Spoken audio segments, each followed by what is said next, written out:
এই কেসগুলো আমি মনে করি যারা করেন,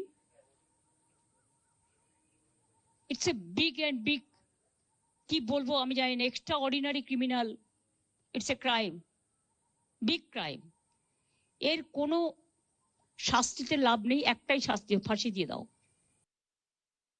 So you heard the victim's father, of course, whose identity will not be revealed, but then also you heard the chief minister, and that's led to another level of political showdown. I want to understand here from my colleague Suryagini. Suryagini, you went on the ground. You've been speaking to doctors. You've analyzed the hospital premises that was completely damaged. What is the sentiment in Kolkata as we speak? Of course, they're all standing in solidarity with the victims, but many are not happy with Mamata Banerjee government or the police. What are you picking up about the general discussions on the ground in Bengal? Suryagini. Pooja, it was last Friday when this incident happened. And I clearly remember we were on some other story. We were following the Bangladesh crisis story, and then we came to know about this particular incident, which had happened at the wee hours on Friday. It's a week now. Following which, when we arrived over here, we saw hordes of police. Exactly this spot. I remember the hearse van was here. The heavy amount of police people were here. The police commissioner had arrived.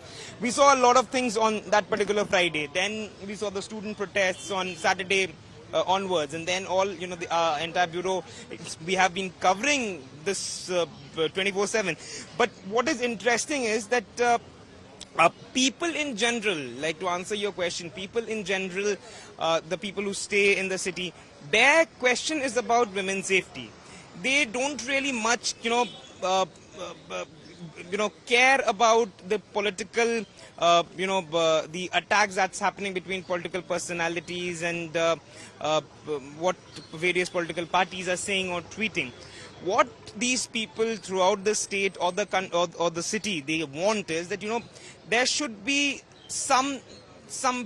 there should be some kind of a law or checks and balances need to be placed so that such kind of an incident is never ever repeated. We had seen the entire Nirbhaya episode. Yes. We had seen how the entire country stood up. Similar sights, have been witnessed over here. The demand is, it's not only for her, it's not only for the victim. Correct. This poster is still over here. I'll ask my camera person to show you. It was, brought up 2 days back. It was done in front of me, Justice for Abhaya.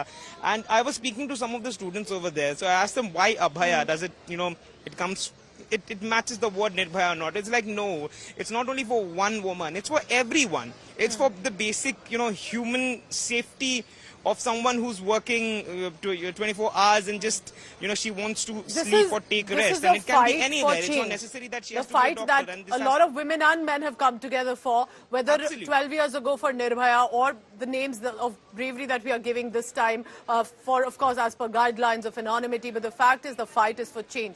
As much to the government, to the law and order, there has to be a fear in the mind of rapists and eventually for the society at large. Why is it that men feel they can get away by torture and sexual abuse of women and even young girls? So that will be the prime focus here. Suryagini, thank you for tracking all the latest